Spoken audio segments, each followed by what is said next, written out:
Welcome to the Action Lab Leader podcast, where I have honest conversations with real business leaders who are building something meaningful in the world. And today we are joined by Kevin Loughery. Kevin is the owner and founder of Prospr Communications, and he's one of my longtime friends. Kevin, welcome to the show. Henry, awesome. So here's how I want to start this. I love talking to solopreneurs, which you happen to be. And part of the reason why I love this is because you are in a very unique position where you're a business owner, but you don't have that team of people that you're managing on a regular basis. A lot of it is kind of a one-man show, so to speak, in your business. And I'm curious, with that perspective and the way that you run Prospr Communications, what is your philosophy on leadership? What does it mean to you to be a leader in a solopreneur kind of business? Yeah, it's interesting because day to day, from an internal standpoint, it's not necessarily like a team of managers or anyone like that on that you're circling up with at the cubicles, like normal office job. But I think that in being in a position where you can kind of guide clients is where the leadership comes in. It's sort of like small breakout groups, right? I mean, I'm jumping from one client set to the next, trying to just do my best to help them through whatever it is that they're doing, whether it's trying to market themselves a bit better, whether it's helping them communicate some news.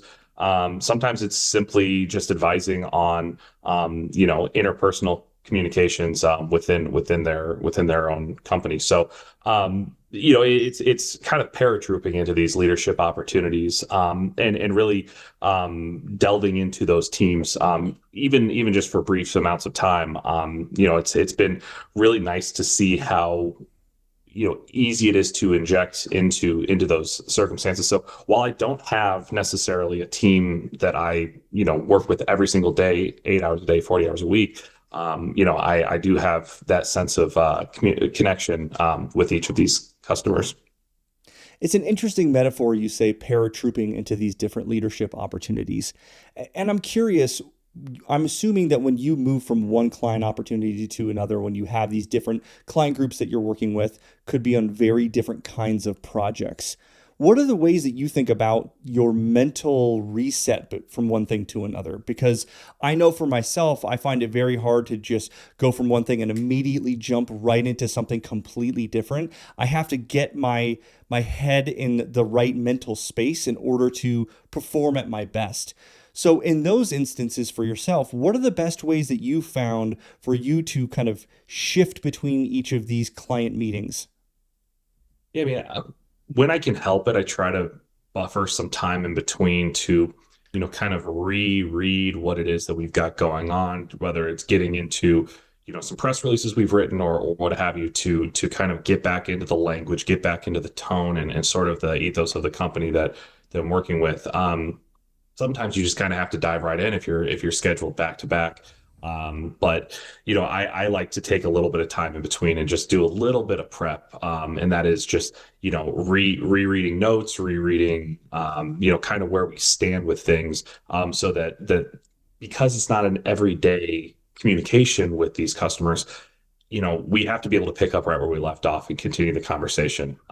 So that's a big part of it. And then also, I do think that it's not just all business, with these customers. They know my family. I know their friends, what they've got going on in their lives. There is a lot of that connection there too. So, being able to connect as people, I think really helps as well, just in terms of the comfortability, and the trust that you build there. Trust is so key when it comes to working with anybody, whether it is a teammate, whether it is an employee, whether it is a client. That trust is key. Have you ever found you'd mentioned the being able to review notes before diving into your next meeting so that you can remember where you left off and what are the most important priorities? Have you found yourself in moments where you were getting ready to go into a meeting and you realize I didn't take any notes from our last one, and maybe I'm a little bit lost compared to where I wish I could be at this very moment? Have you ever had those little panic accidents like that in your business?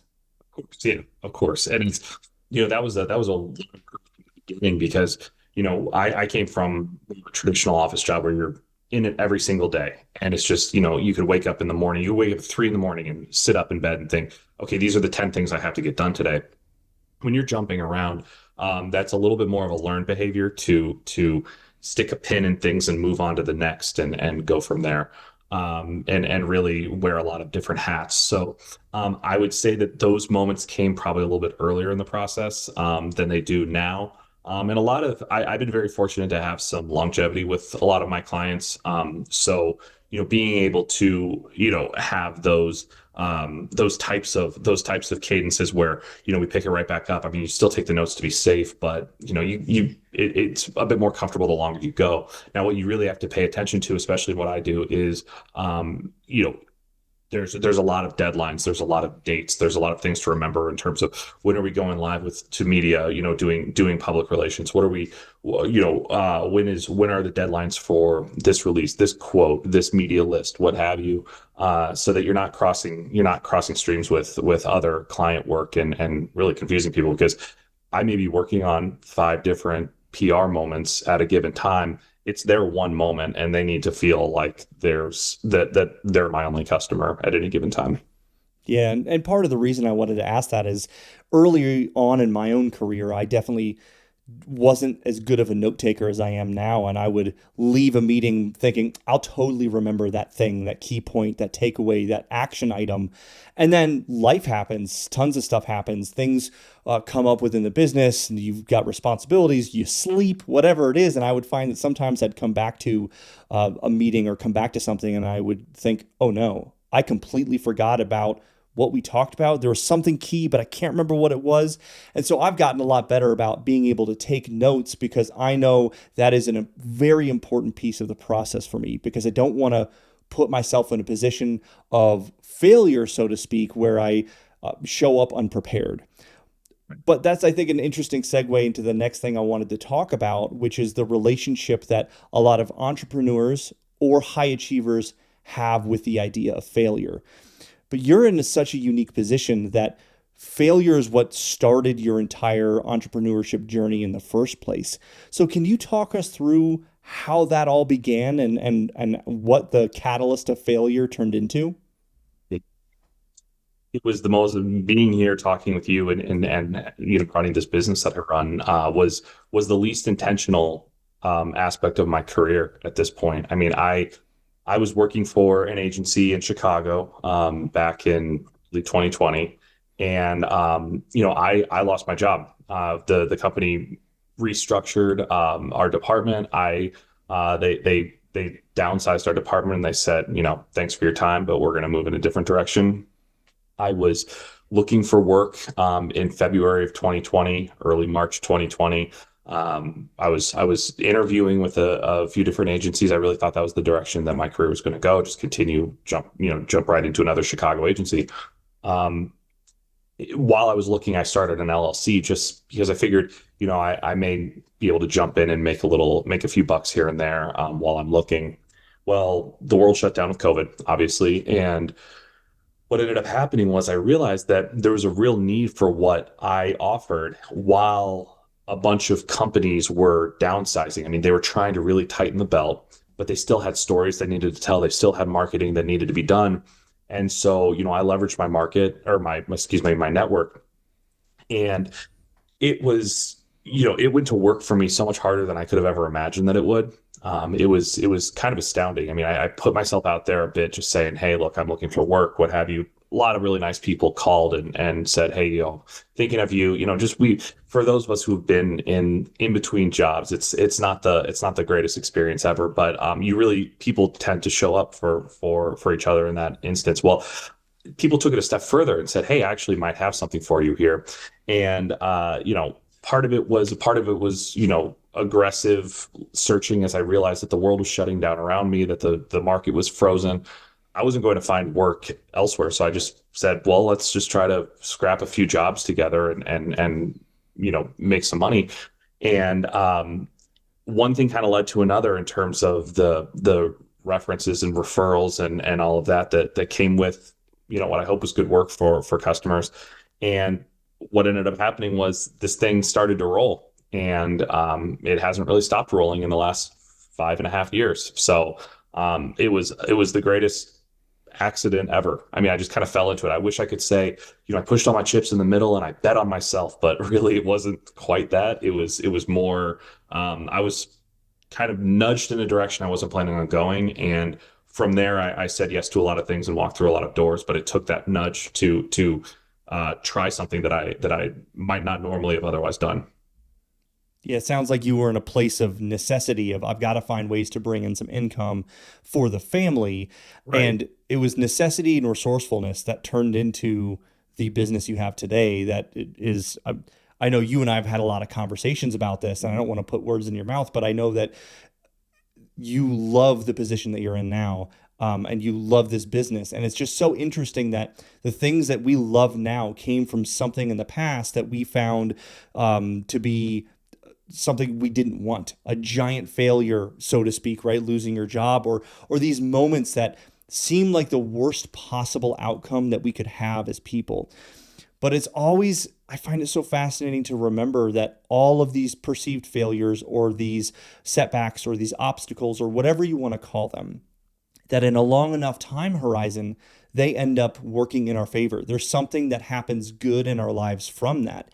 And I'm curious, knowing that the foundation of your company was built from something that you never wanted to happen in the first place, when knowing that now, does it make it easier for you, your relationship with failure and mistakes today, knowing that the best thing you have and one of the best things in your life came from something that was considered a failure? Or do you still struggle with it in the moment that oh man, when failure happens, it really sucks and I don't like it? What is your relationship with that, knowing how your whole business was started?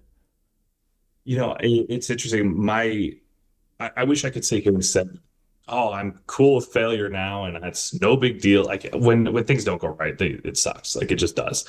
But part of what I do for work involves so much failure in public relations. I mean, I'm out pitching media all the time, and the conversion rate of a media pitch to a story being told is it's low. I mean, you think about a baseball player who hits 300, they're failing 70% of the time and they're in the Hall of Fame. I mean, it's way less than that with PR. I mean, that's like I put out the release to 100 news outlets. If I get 4 or 5, that's an enormous success.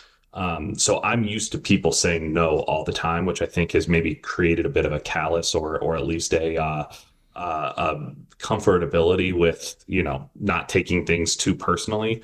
I certainly took that initial failure that got me into the position I'm in right now. I took that very personally. I would be lying if I said that didn't hurt the ego when it happened. And for a while afterward, it really, until I started to find my own success with what I'm doing, it was, I mean, recurring dreams, like it was not good. But what it taught me is to just sort of continue to trust the process. I mean, that was a big dose of that, but within these little microcosms of failure, success with individual jobs that I have or other aspects of my life, I try to remember that, it's worked out the way it's supposed to this point, and it might not be how I planned on it happening, but it's going to work out again. And so that's something that I've become a lot more comfortable with over the last few years, I would say. You had mentioned that early on or for a while that failure and setback of losing your job really was a big blow to your ego and it hurt your confidence. Mhm. Is there a particular moment or point in time when you felt that shift where it no longer hurt and you realized that you've kind of gotten beyond that and you've grown past that? Or was it more of a gradual thing? How did your relationship with that change over time? I would say it was a little bit of both. I mean, it was definitely gradual. And I think the reason why it was gradual is because while the pain of it was doing this, my company was doing this. And at a certain point, they sort of intersected, uh, where I felt a bit, and I don't, I hate to admit this, but I felt in that aspect of my life, my worth was higher when I was enjoying some more success, and that took some time to build with this new company. Or what was then a new company. And so I think once I started to find my footing again, professionally, is when that started to dissipate. So it wasn't something. I mean, I'm sure that the sting of that would have gone away a lot sooner had I just got another job, found this, my cup is filled over here career wise. Everything else was great personally, despite the fact that we were dealing with a pandemic and despite the fact that the world was really upside down. I do think that that might have been a little bit quicker, but that slow rise was really just the foundation setting beneath me. And that was eventually, it just sort of stopped, that feeling of being upset about it. And then that sort of evolved into a sense of gratefulness that it happened. And that took a little bit more time to have the perspective to look behind me and see how the dots connected. Because I certainly didn't see it in front of me. It's interesting that you had mentioned being able to see how the dots connected. And that's something I think about a lot personally is we look backwards and we can see how all the dots in our own lives connect. These moments, these decisions that we made, these skills that we learned, and how they all kind of weave the fabric of our lives that we have today. In the moment, we can't see that. We can't connect the dots moving forward. In your own journey and in your own life, how has being open to new experiences and new opportunities and trying new things helped connect dots in a way that in the moment you had no idea what it was going to do, but you look back now and you say that was so crucial for where I am now. I mean, I think it's just like you mentioned being open to things and just trying things, and just saying yes. I mean, I've got a poster behind me that is, a couple of places that are special to my family. One of them is Wollongong, Australia. It's where I studied abroad, and I ended up meeting my wife, and I'm sitting here in this house with this family that I love that would not have happened had I not gone out on a limb and studied abroad. I know that sounds crazy, but it's just it was doing something like that when you're 21 years old is a bit scary. Same with taking on new clients with Prospr. My background is in sports.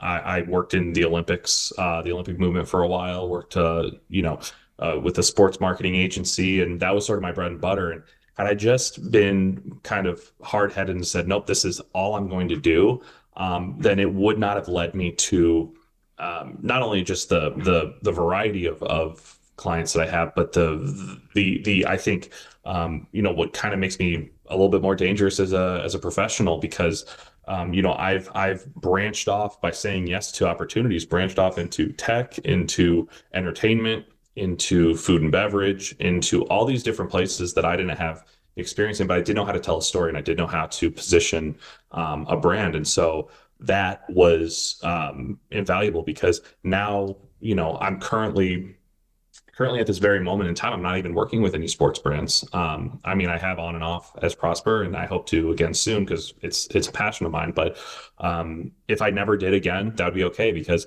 I really love the people I work with. I love the brands that have I've had the privilege of helping and that would never have happened without saying yes. And so looking back, I think the word yes is really what has led to where I am right now, and it's hopefully which will lead me to many more great places moving forward.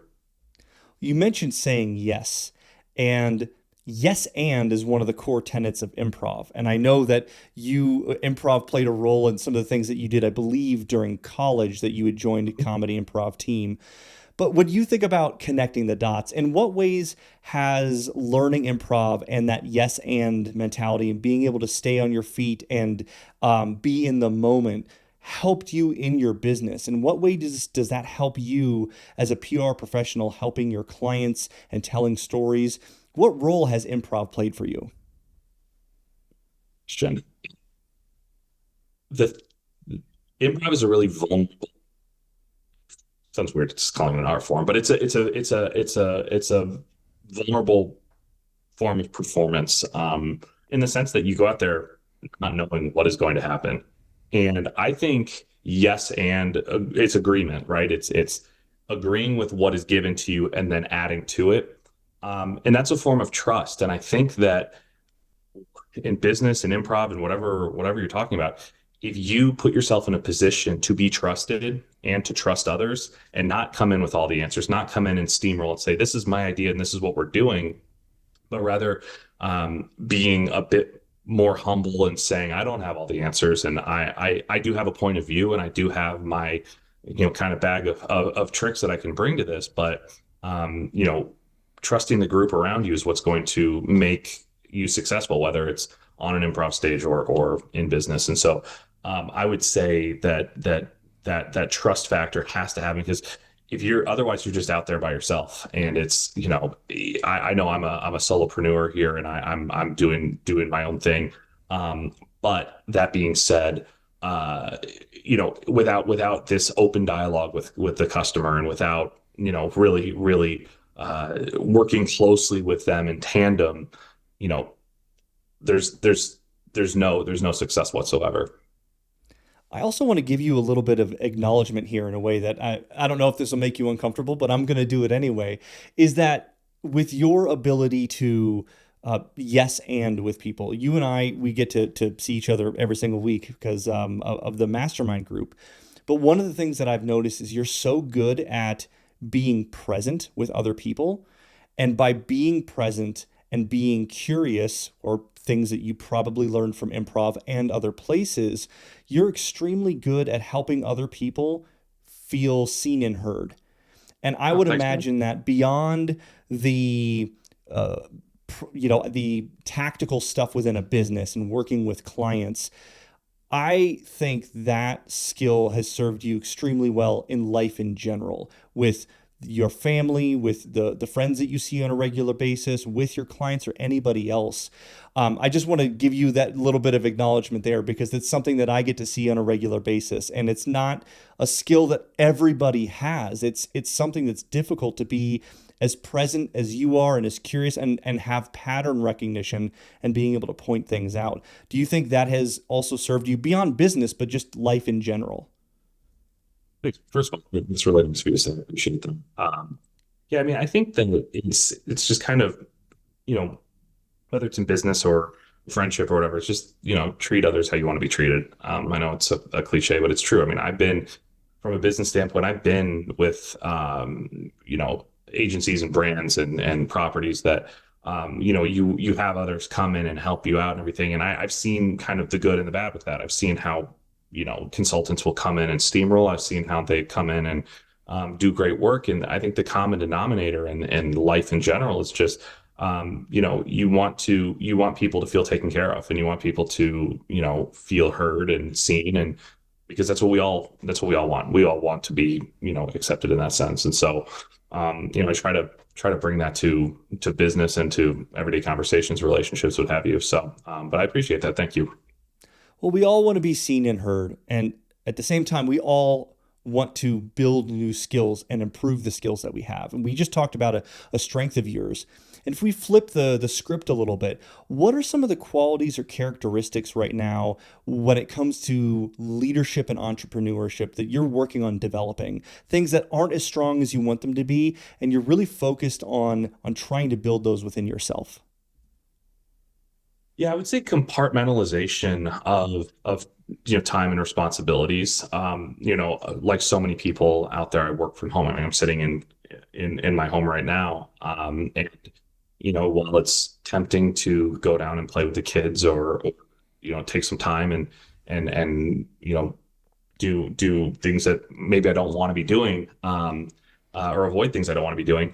That can be a distraction. Likewise, if I'm having to focus and people, little people coming in and wanting to play and stuff, that can be distracting. But also on the flip side, when it comes to, family time and alone time, the phone will ring, and sometimes you got to answer it. And so I think trying to really break up the day into more defined sections, and all within, the physical space that is the melding of the two, is something that I work on a lot. So that's something that, is probably never going to be quite solved. And I have worked in office spaces and things, and that certainly helps. But I also feel like I miss out on things too. So it's kind of how much do work-life balance you hear about, and there's certainly a nice balance there, but sometimes, one side can sort of intrude on the other. And so trying to sort of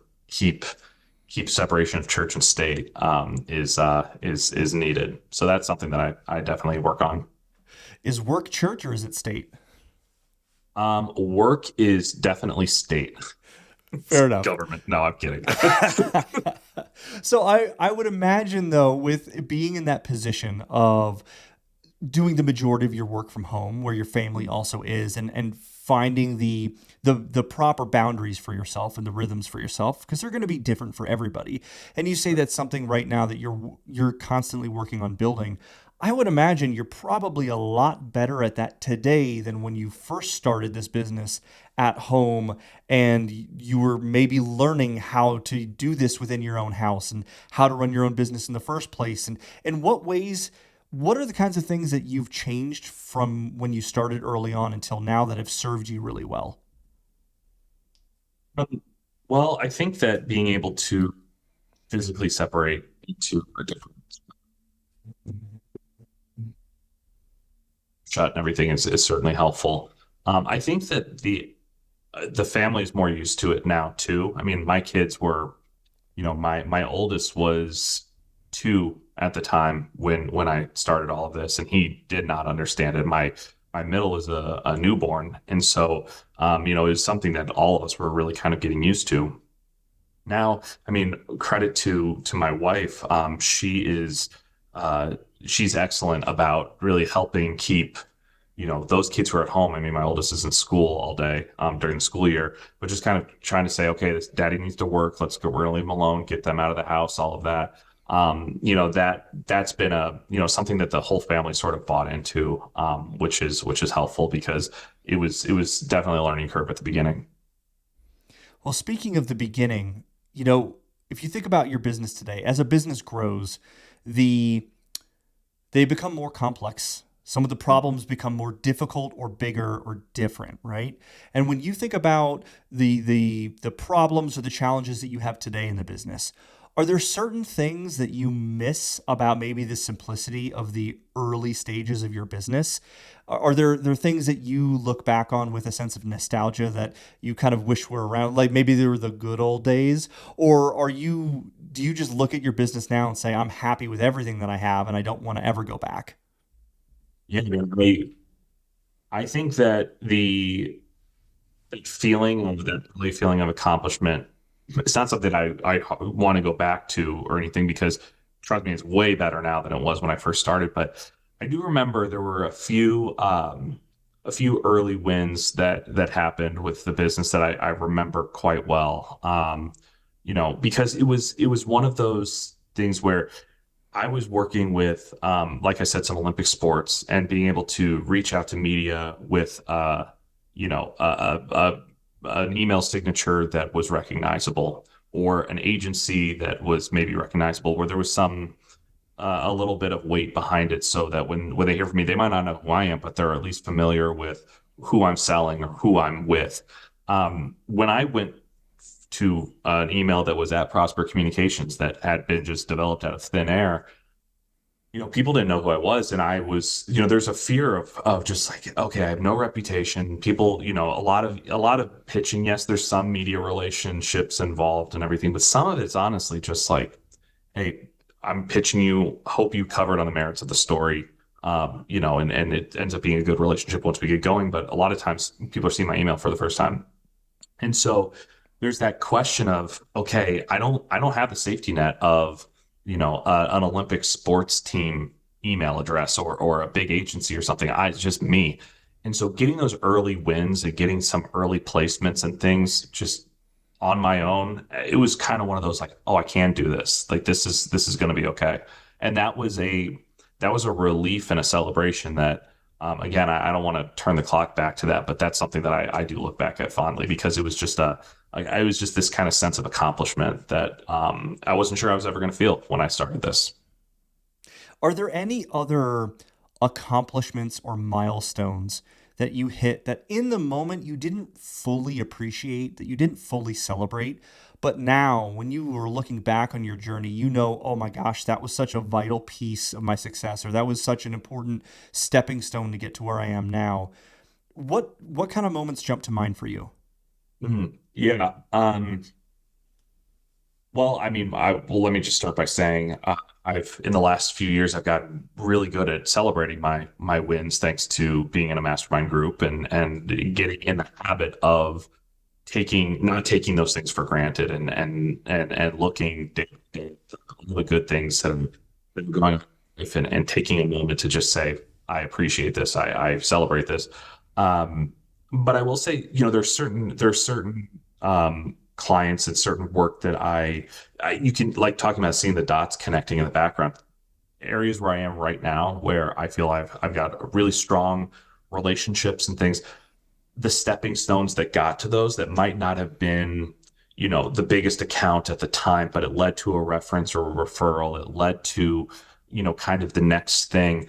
Those, looking back, I do kind of wish I could tap myself on the shoulder and say, this is a big one. Like I'm, you know, recognize this and celebrate it because it's going to lead to some big things because you just can't know that in the moment. At the time it's just like, oh, thank God it's another project that's going to put some food on the table. But beyond that, there's no way of knowing what that could possibly lead to.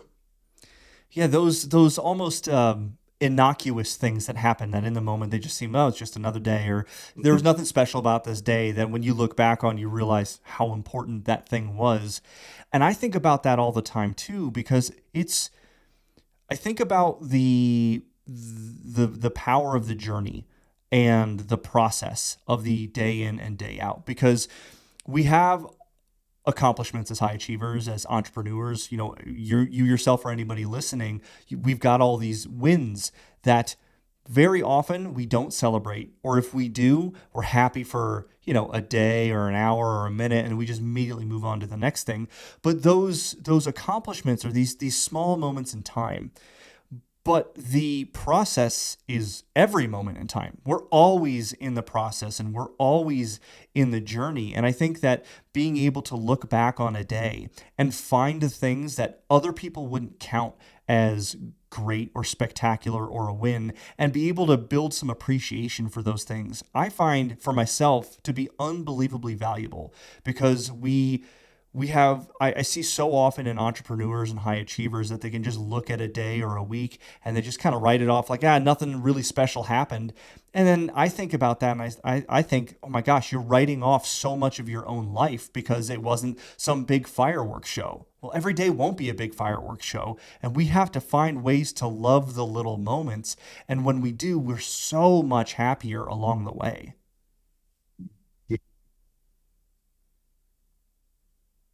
My payment time is watching sports or paying attention to sports. I've had the privilege of working in sports and being around some elite athletes, and any elite athlete will say that they think about the losses more than they think about the wins. They think about the heartbreak of losing a Super Bowl more than hoisting the trophy. And it's like, that's so sad to me because of exactly what you just said. I mean, it's just not just being so hungry for these big, huge victories, but like you said, the little gaining 1% every single day. And for me, I think thinking about the people behind that success is really big too. I mean, it's sort of like that Mitch Albom book, The Five People You Meet in Heaven. It's like you think in your life about where you are right now and what you're most grateful for.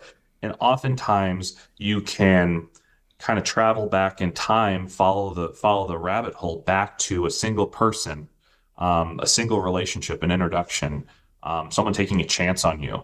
And, that's why I think it's so important to try to be that for someone else, whether it's speaking at a conference or picking up the phone and answering some questions for a college kid or whatever it is who are trying to get to where you are, because we know none of us did this all on our own. It would be completely insane to say that any of our success was completely self-made. I can think of someone who helped me get my first internship, Leslie King, who's a longtime family friend who, like everything that I have professionally right now, I can somehow trace back to that back in 2010. And the last 15 years, I've told her this before, and I'll tell her again. It's just like I'm so grateful for the help there, because this internship led to this job led to this job. It gave me this knowledge that allowed me to apply it to this, and then I'm off and running with my career. And it's just like that is I just challenge anyone who listens to this to just take a minute to think about who the people are, or the person is, or the teacher, or whatever that kickstarted something, because there is a catalyst to the success that you have right now. And that's we can all be that for someone else, and I think that's a pretty powerful thing. Well, speaking of gratitude, I'm grateful for this conversation with you today. I always enjoy kind of getting into the weeds with you.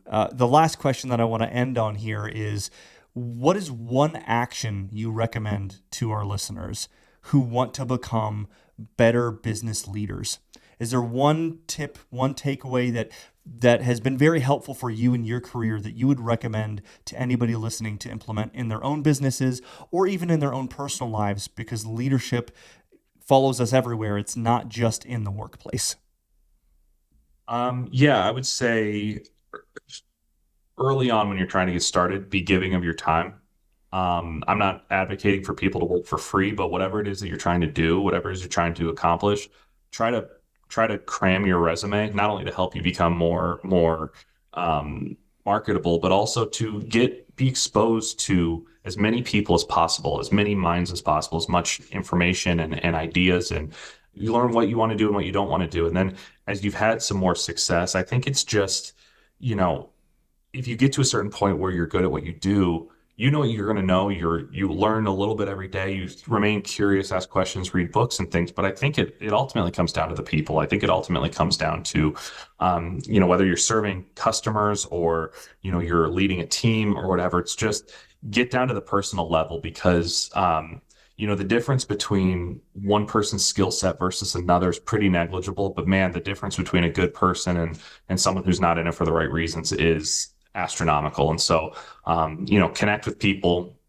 ask questions, be curious, and, treat them well. Because I think Conan O'Brien said it when he was about to get fired from the Tonight Show. He said, it's something that stuck with me. He said, if you work really, really hard and you're good to people, amazing things tend to happen. And that was the most devastating point in his career. And he had every reason to be cynical. And instead that was the pearl that he left. And I take that to heart. And I think it's absolutely true, because I've seen it personally. Well, you mentioned that it's all about people, and that's one of the reasons why I'm so glad to do this podcast, is to be able to connect with people and have the opportunity to learn lessons from them and have them share their story and hopefully gain some insights and wisdom that we can share with our listeners. So, Kevin, thank you for joining me here on the podcast today. Thanks, man. It's a pleasure. Thank you all for joining us. As a reminder, don't forget to subscribe and share this with a friend. Now go out there, take action in your business, and become the leader that your team desperately needs you to be.